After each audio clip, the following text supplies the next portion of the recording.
A very good morning, Minister Iswaran, distinguished guests, ladies and gentlemen, and welcome to the inaugural Energy Access Forum, Powering Development in the Asia Pacific. My name is Ravi Nadesan, your host for the event. I understand while talking to some of you, today is the very first day that you're attending the SIEW, and for all who have been here as well yesterday, let's welcome the new ones joining us for the forum with a round of applause, shall we? Everybody, welcome to this very special day.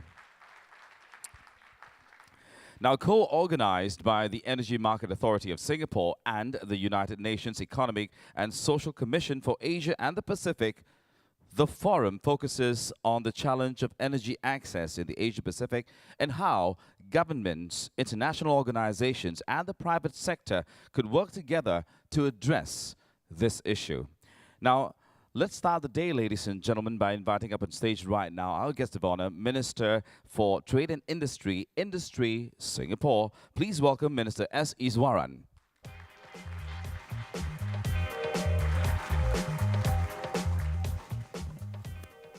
Friend and colleague, His Excellency Maximus, Minister from Malaysia, Executive Dr. Shamshad Akhtar, Executive Secretary of the United Nations Economic and Social Commission for Asia and the Pacific, my colleagues from various agencies in Singapore. Ladies and gentlemen, very good morning to all of you. I'm very happy to invite and welcome all of you to the first Energy Access Forum held in conjunction with the Singapore International Energy Week. I'm very glad to see that there are many participants from both the private and public sectors gathered here to discuss the important issue of energy access in the Asia-Pacific region.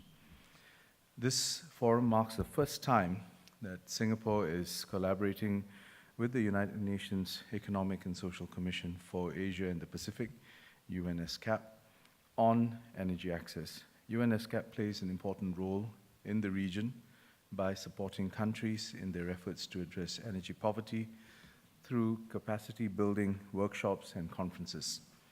UNSCAP also contributes actively to energy access discussions at the G20 Energy Ministers meeting. Ensuring affordable, sustainable, and reliable energy access remains a critical challenge for countries in the Asia-Pacific region. While some progress has been made, more can and must be done.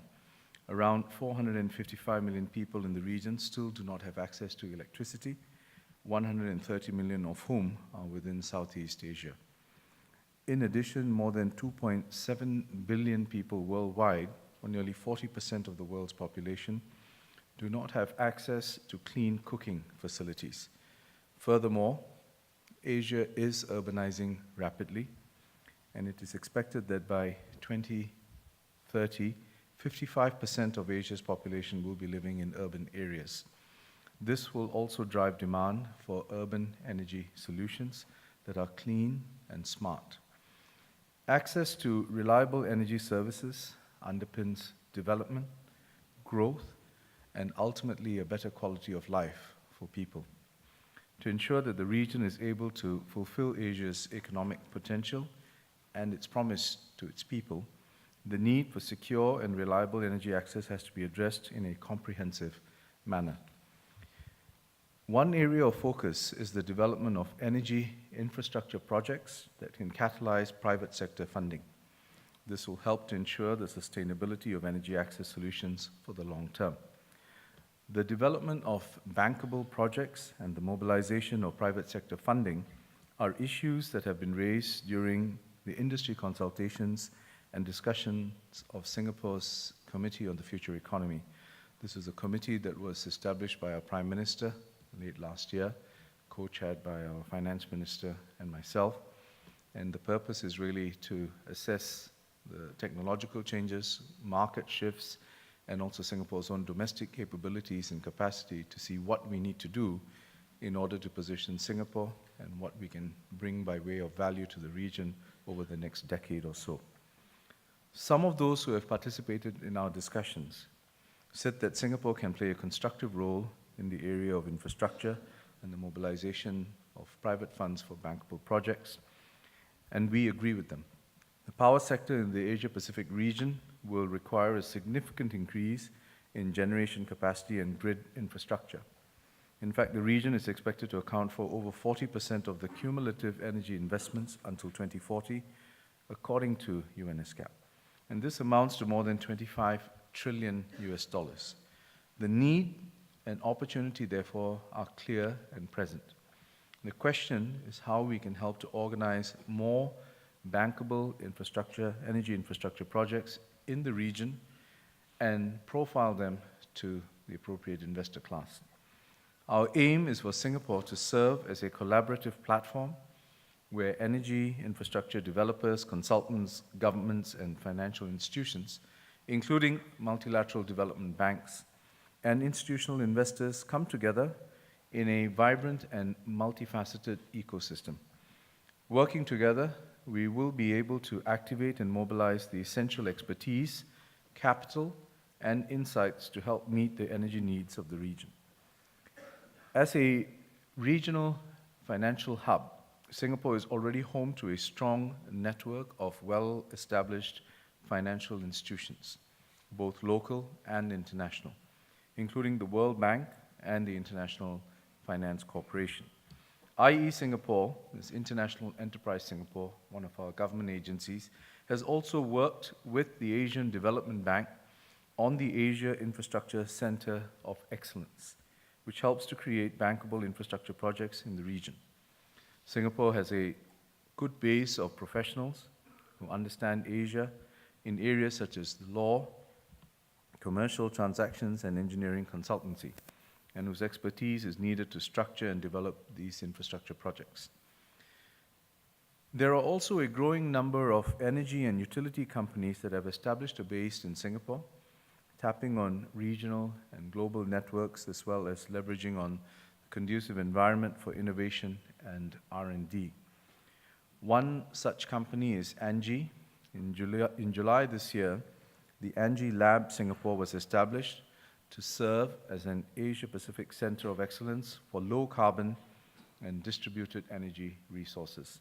Another is Sun Electric, a Singapore-based technology company focusing on urban solar solutions. And I understand that both companies will be sharing their perspectives at today's forum. In addition, our research institutions are at the forefront of driving innovation in related technologies.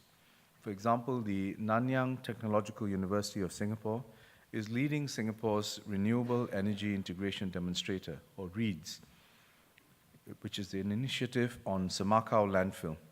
REIDS focuses on the challenges of integrating different renewables into a microgrid. And the technologies and solutions demonstrated there will contribute to energy access solutions in the region. And beyond what we are doing at NTU and at this testbed in Semakau, in general, as part of our national R&D plan, we have a RIEC, or RIE 2020 plan, where we've allocated $19 billion for investment in R&D efforts over the next 5 years. And one area of focus is really in the energy sector and under a broader category of urban solutions.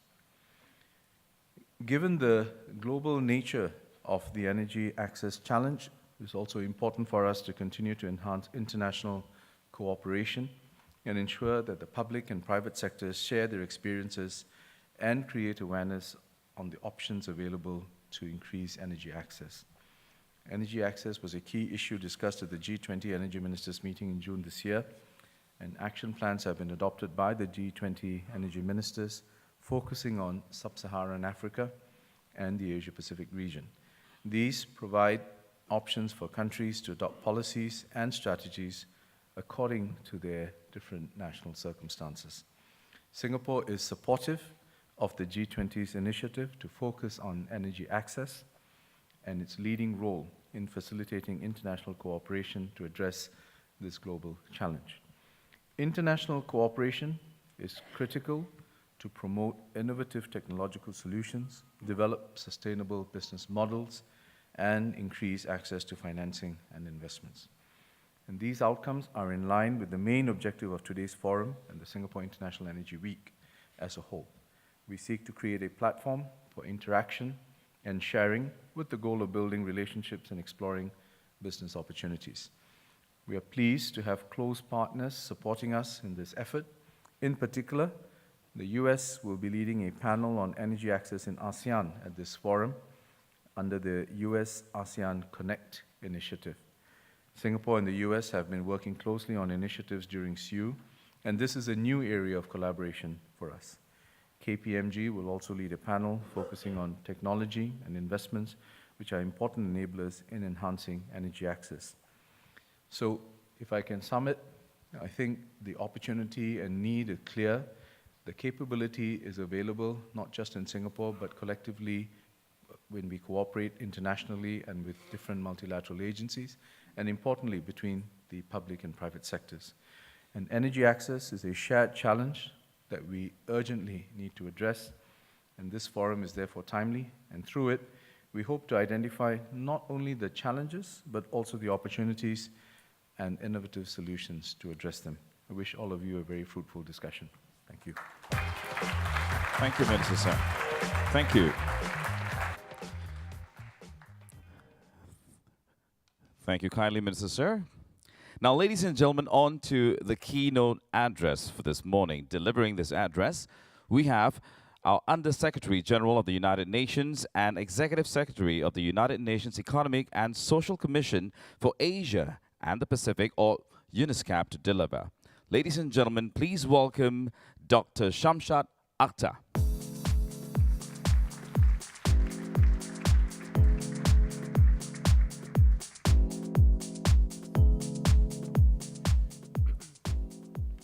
Your Excellency, Minister Iswaran, distinguished delegates, I very much value our partnership with the Energy Market Authority of Singapore for this Energy Access Forum, and hopefully this will be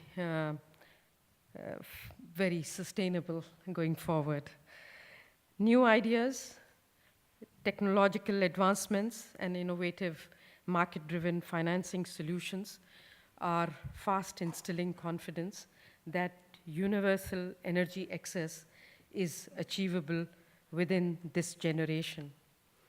The 2030 Agenda for Sustainable Development embodies a core promise to what we call leave no one behind in the United Nations corridors. Hence, it underscores universal energy access through electricity and clean cooking fuels as a prerequisite for economic development and essential for basic human well-being, equity, and dignity. Remarkable progress has improved energy access in recent years. Close to 500 million of Asia and Pacific citizens, however, lack access to electricity, with 350 million of these concentrated in South Asia alone. Lack of modern energy denies fundamental needs such as education, lighting, communications, and healthcare, further entrenching the poverty cycle. Renewable energy offers a major solution to energy excess. Asia Pacific is driving the global shift to renewable energy, as we heard yesterday. It is the producer of most of the world's renewable energy technology and the global center for deployment of renewable energy renewable generation capacity, as it invested close to about 160 billion, or over half of the global renewable energy investment last year. Solar power, with its low-cost modular nature and flexibility, is poised to reshape energy access with applications such as solar lanterns, solar home systems, and solar-powered mini-grids. The falling cost of solar has enabled it to become more competitive than gas and coal-fired electricity in regions with strong solar resources. In the Grid Connect market, 3 large-scale solar projects this year have contracted output for less than $3 cents per kilowatt hour, cheaper than any other source of electricity. Energy storage technology is undergoing rapid cost reductions, which will benefit remote power initiatives too. Other technologies also poised to make an impact for energy access include mini-grids, hybrid systems, biogas, and micro hydropower. Technological shifts have increased the viability of decentralized power options, in many cases offering lower costs than grid extensions to remote locations. This requires a change in mindset for long-term infrastructure planning, allowing developing countries to leapfrog to more efficient models of energy provision, such as mobile communications have overtaken fixed line services, which seem a thing of very much past. To ensure that universal energy access is achieved, we must take advantage of these trends and scale up our efforts. Partnerships have to be really the key driver. However, finance is an area of concern and high priority. But as was pointed out, there is finance. How do you get it to the place where it's needed most? The International Energy Agency, if I can borrow their estimates, you have indicated that additional investment for achieving universal energy access by 2030 could reach 640 billion globally, of which over 240 billion would need to be spent in Asia.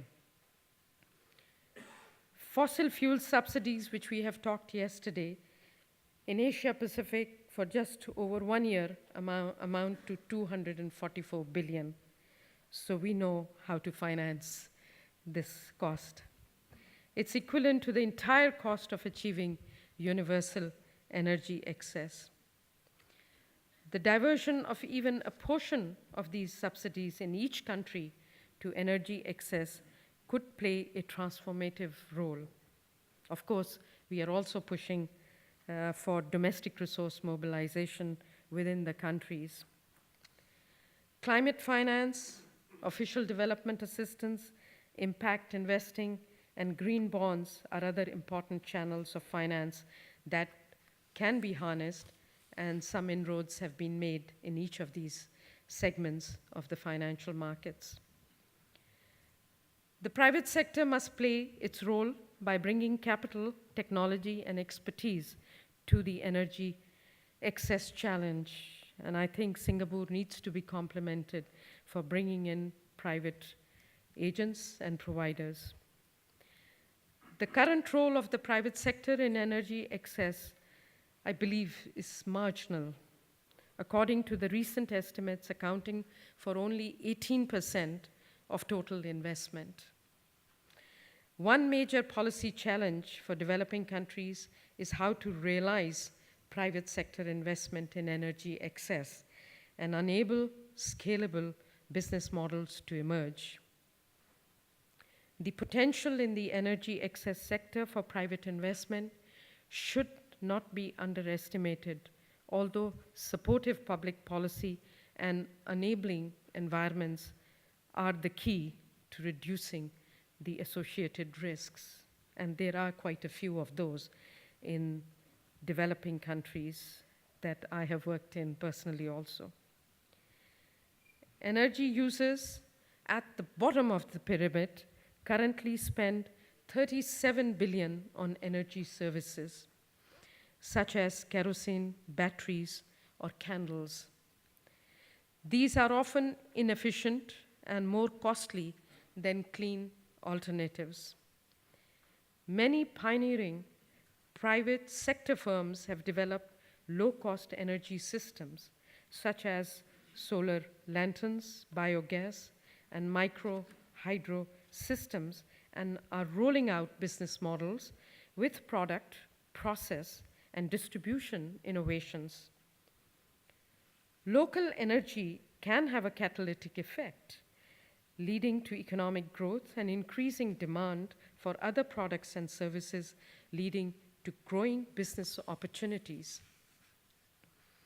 Governments can accelerate progress by taking a comprehensive approach to mainstreaming energy access objectives into national development plans, dedicating financial resources and providing the supportive policy frameworks for the private sector and communities. This can include tax incentives, developing innovative public-private partnerships, enhancing the technical and entrepreneurial skill base, and encouraging productive energy uses that generate local incomes.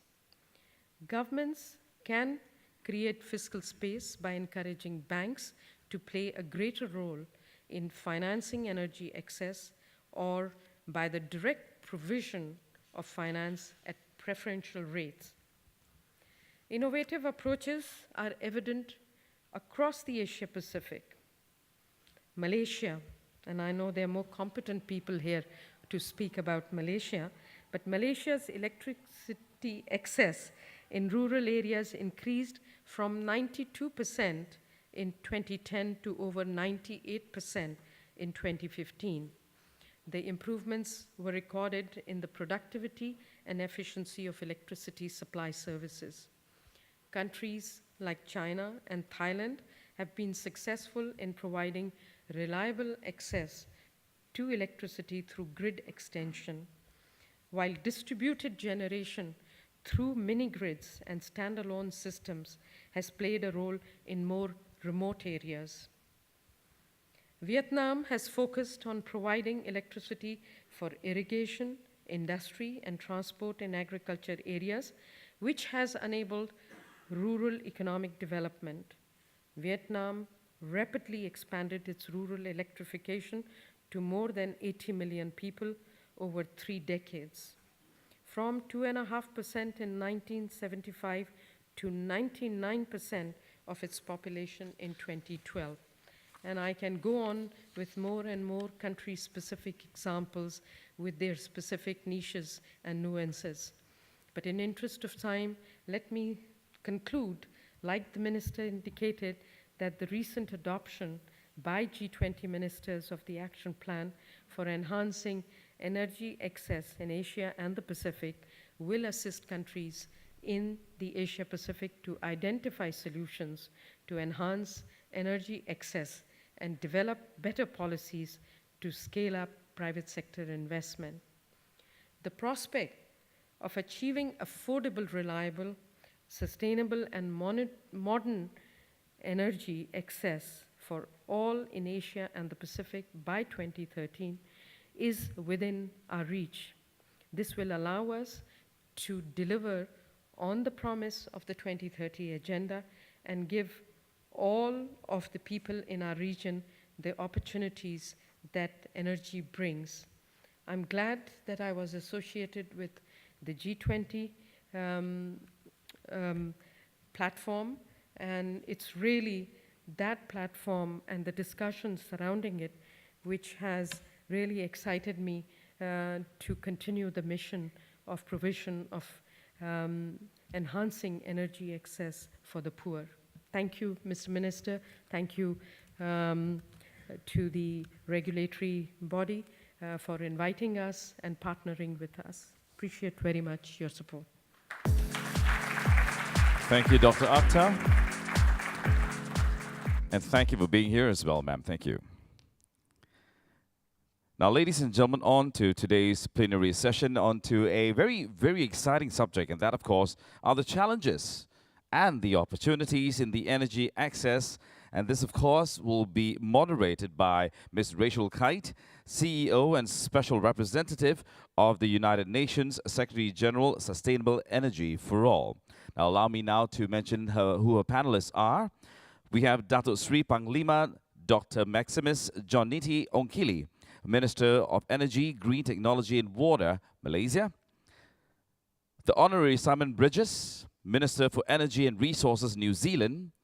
Dr. Fateh Birol, Executive Director, International Energy Agency, Girish Pradhan, Chairman, Central Electricity Regulatory Commission, India, and finally, CEO of Singapore Power, Mr. Wong Kim Yin. Let's invite our entire panel for the first plenary session up on stage, shall we? With a round of applause, shall we?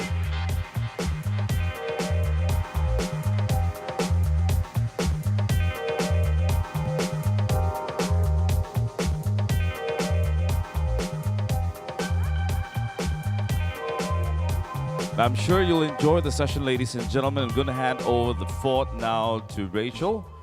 All yours, ma'am.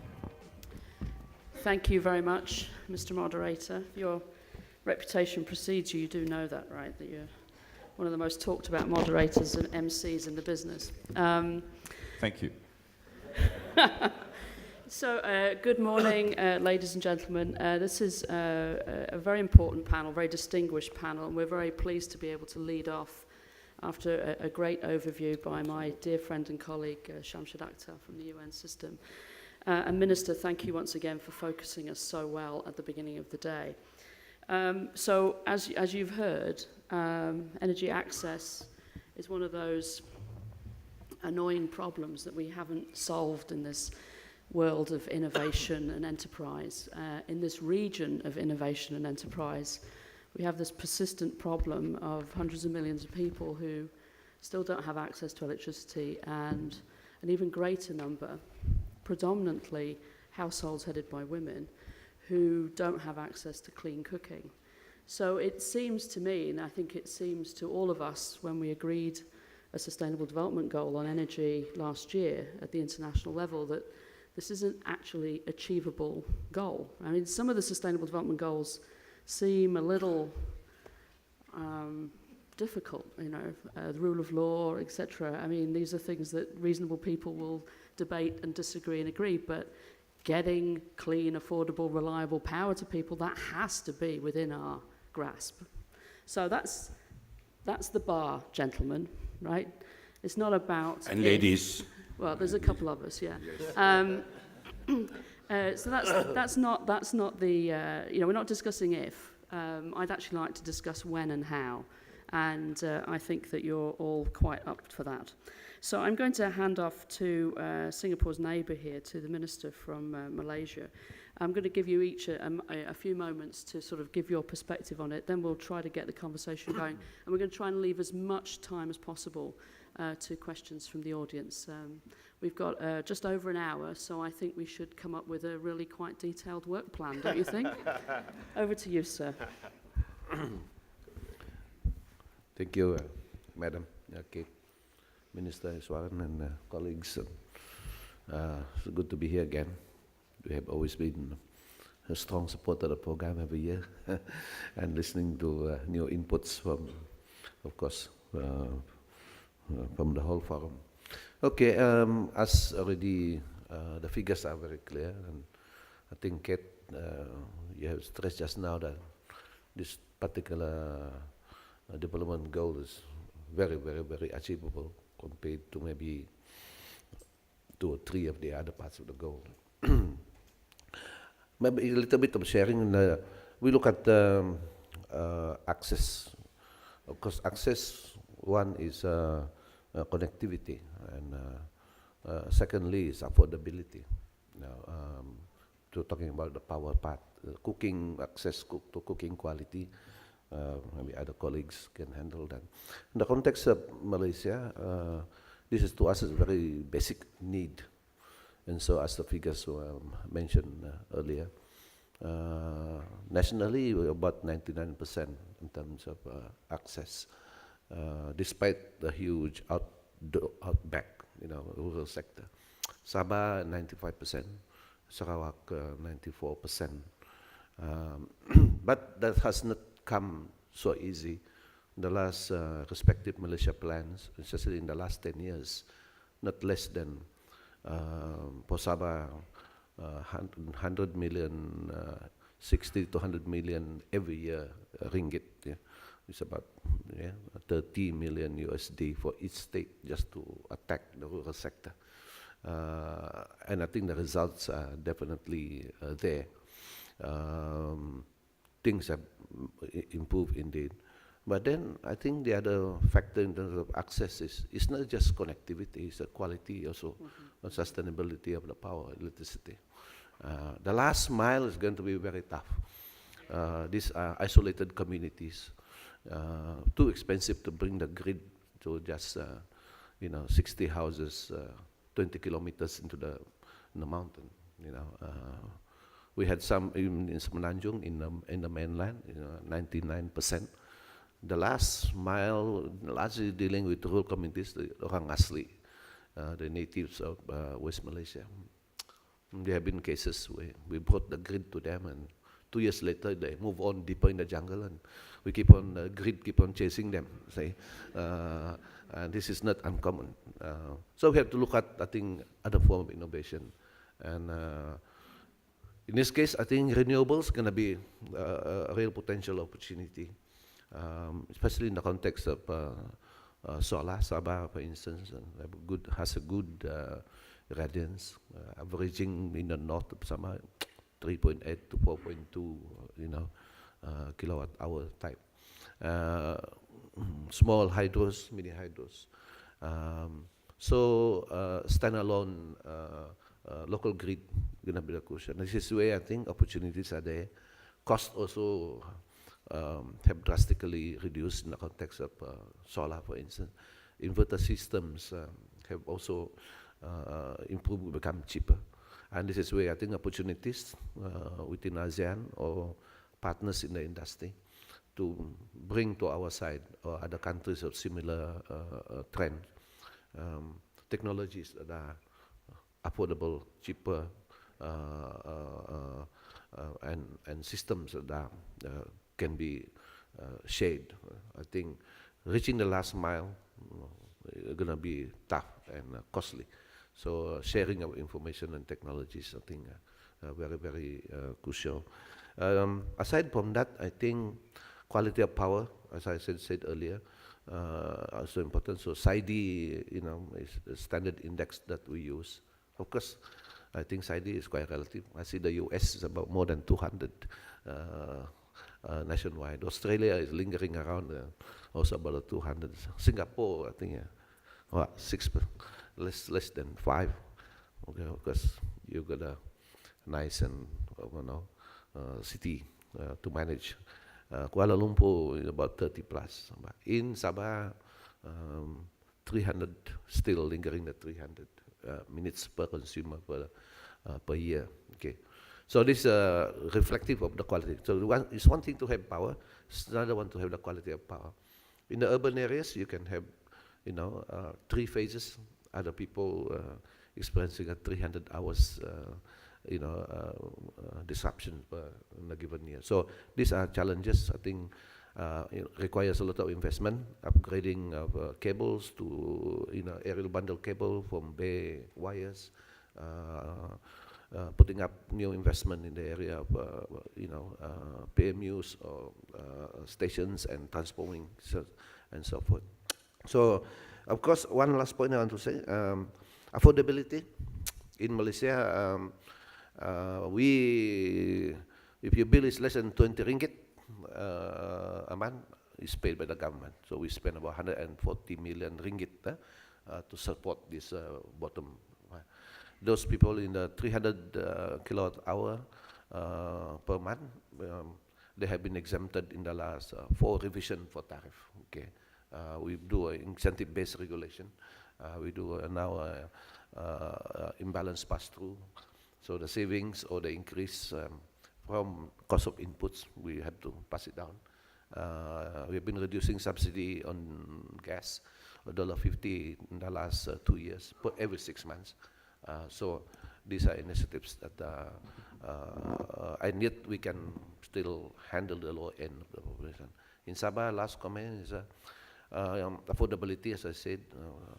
The power may be there, they cannot even afford to connect to the house and pay for the meters. Basic cost is ringgit Malaysia 510, I think, in the rural areas. And, what we do, we ask the utility to pay for them, and they pay installment every month until in the bill. So these are initiatives to increase, to handle affordability and of course, in the end, connectivity. Thank you. Those are the challenges. Thank you very much. Thank you very much indeed. So I'm going to flip over now to the Honourable Simon Bridges from New Zealand. I mean, I think we had a good overview of the challenge in a country like Malaysia. I mean, you have been, as a development partner, very involved, obviously, in the Pacific region, and you know, many of the communities in the Pacific region are, by definition, isolated and remote. So perhaps it'd be great to hear your perspective from all the way down under. Thank you. Thanks, Rachel. Well, look, can I just start by saying I agree with you. This is an annoying problem. As you say, we have a good sense of it. 700 million people, I think the IEA tell us, in the Asia-Pacific alone without any electricity, and how to provide that affordably, but also in terms of the Sustainable Development Goals in Paris sustainably. And I think you're right, the Pacific offers some very interesting examples, and I think one potential solution, because you've thrown down the gauntlet to us to provide those solutions. New Zealand considers itself a Pacific nation. In fact, Auckland, our biggest city, really is the capital of the Pacific, of these small island developing nations.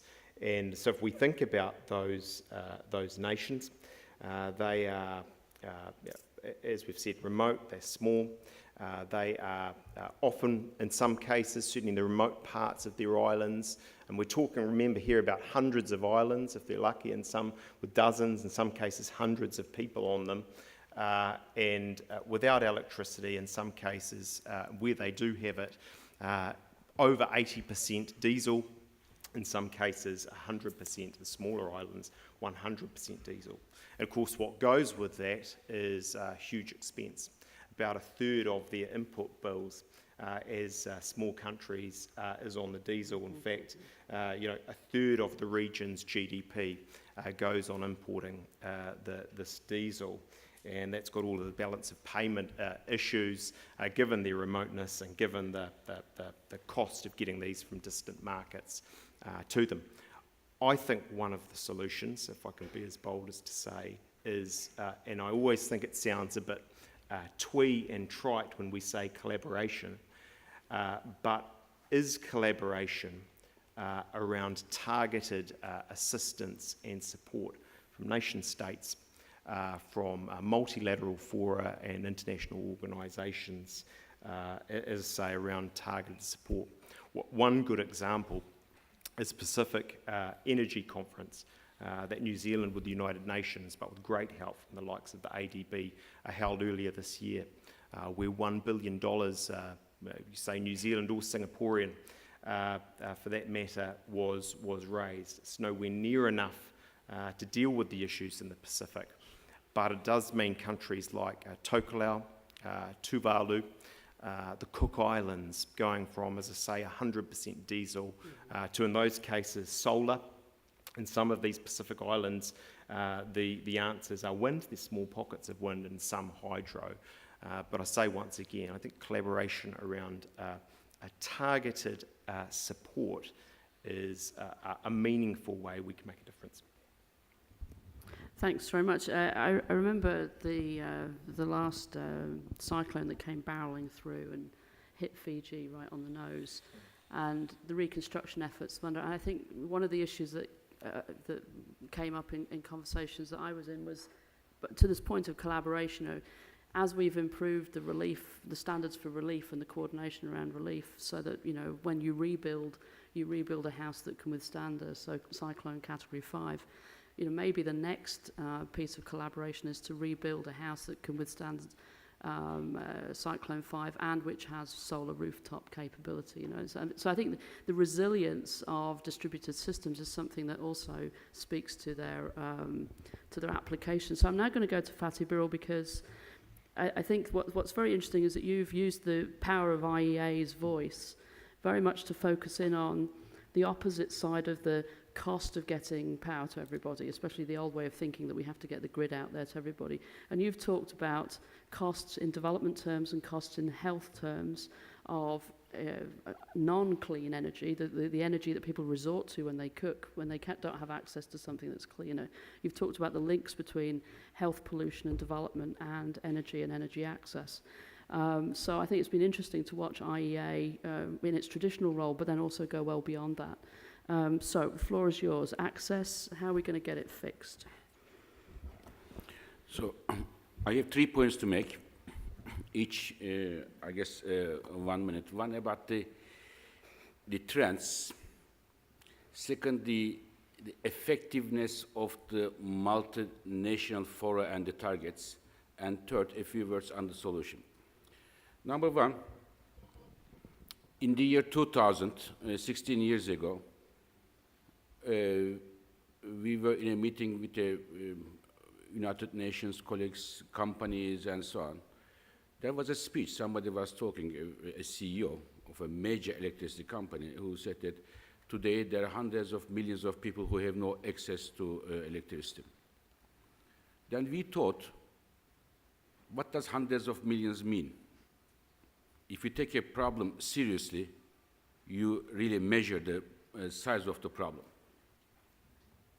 We didn't know how many people was lacking access to electricity and in which country. So we started as the IEA 16 years ago, tried to measure how many people have no